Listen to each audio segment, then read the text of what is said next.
ప్రాణాయామం వలన మనస్సు లీనమగుచున్నది. విచారణలో నేను ఎవడను అనే ఏకచింతన చేసినప్పుడు మనోనాశనం సిద్ధిస్తున్నది. వాసనల వల్లే బంధము కలుగుచున్నది.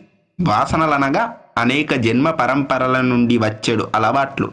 నేను కర్తను, నేను భోక్తను అన్నది దృఢతర వాసన. ఆత్మజ్ఞానము కలిగినను కర్తృత్వ భోక్తృత్వ వాసన తిరిగి విజృంభించి జన్మ పరంపరలను కలుగజేయును. వివేక చూడామని వాసనలు నశించిన తరువాత చేసే కర్మ కాల్చబడిన విత్తనము వలె జన్మ పరంపరలకు దారితీయదు. కర్మ బీజములైన వాసనములు అంతఃకరణమును హత్తుకొని ఉన్నవి. చిత్తమనగా తిరిగి జన్మ కలుగజేయు ఘన సంకల్ప వాసనలే. విచారణలో వాసనారాహిత్యం కలిగి పరమశాంతిప్రదమైన అనుమాస్క స్థితి కలుగును.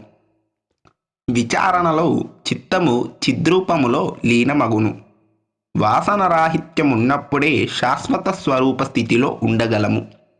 మనస్సుకు ఆధారమైనది, అన్నింటికి అతీతమైనది, నిత్య సత్యమైన ఆత్మతో అనుసంధానమే శ్రేష్టమని, అట్టి ఆత్మజ్ఞాన నిష్టలు పొందిన వ్యక్తికి అజ్ఞానం నశిస్తుందని భగవాన్ బోధిస్తున్నారు.